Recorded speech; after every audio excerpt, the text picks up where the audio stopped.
बहुत सारी चीजें बता सकते हैं।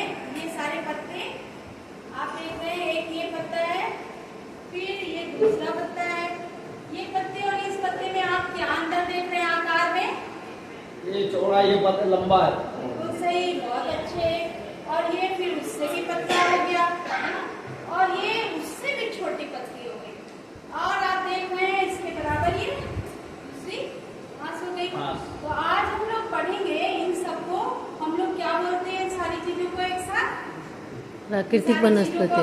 वनस्पति बोल सकते हैं। Very good. तो आज हम लोग प्राकृतिक वनस्पति के बारे में जानने की कोशिश करेंगे। तो आइए देखते हैं हम लोग प्राकृतिक वनस्पति क्या होती है और इनसे हम कैसे सीख सकते हैं, समझ सकते हैं। तो सबसे पहले मैंने रोल प्ले के द्वारा जीवन कौशल विकास की तकनीकी को यहाँ बताने की चेष्टा की है।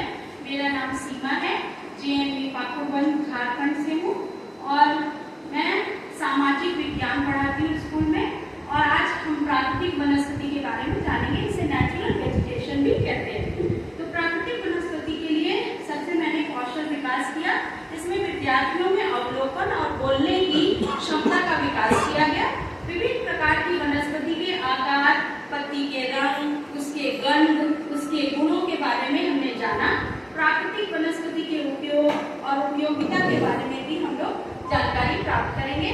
साथ साथ में पर्यावरण के प्रति बच्चों को जागरूक किया गया कि इनकी क्या उपयोगिता है हमारे जीवन में और ये क्यों आवश्यक है।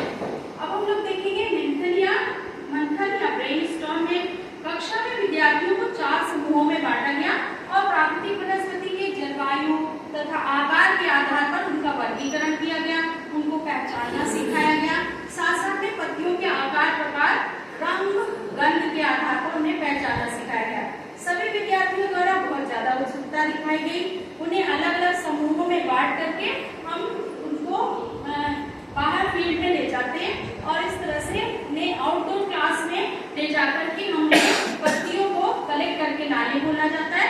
पत्तियों को कलेक्ट करके वो बच्चे लाते हैं, फिर उन्हें अलग अलग समूह में बांटते हैं और इस प्रकार से वो एक चार्ट लेकर उस पत्ती के आकार को भी बनाते हैं और स्क्रैप बुक में उसे रखते हैं। स्क्रैप बुक में लगाकर उसके बारे में उपयोगिता वगैरह सारी चीजें लिखते हैं, जो भी वो जानते हैं। हम फिर वर्कशॉप करवाते हैं जिसमें वनस्पतियों के ज्ञान को बच्चे साझा करते हैं। जो वनस्पतियों के बारे में जानता है उसके बारे में वो सारी बातें लिखते हैं। हो सकता है तुलसी के बारे में वो जाने कि तुलसी हमें क्या क्या लाभ दे सकती है। फिर हो सकता है कि वो हमें बताएं कि कौन कौन से फल देने वाले पौधे हैं, कौन कौन से फूल देने वाले पौधे हैं। कुछ औषधीय पौधे भी होते हैं, जैसे एलोवेरा हो सकता है या अन्य पौधे भी हो सकते हैं।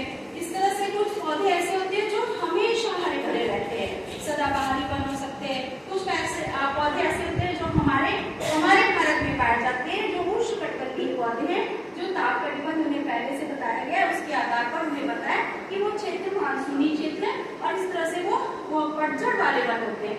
पत्ते क्यों गिरते हैं इसके बारे में बताया जाता है कि पत्ते क्यों गिरते हैं अपने सर्वाइव करने के लिए, और इस तरह से बच्चे इसके बारे में जान जाते हैं। फिर अभ्यास और रिहर्सल कराया जाता है। वो लोग पुनः उन सारी चीजों का अवलोकन करते हैं, फिर निरीक्षण करते हैं। पत्तियों की कितनी मोटाई है, उसका आकार कैसा है, उसका गंध कैसा है, उसे सूंघ कर देखते हैं। कुछ पत्तियों को मसल कर देखते हैं, जैसे सागौन की पत्ती को अगर हम रगड़ेंगे तो हमारा हाथ लाल हो जाएगा।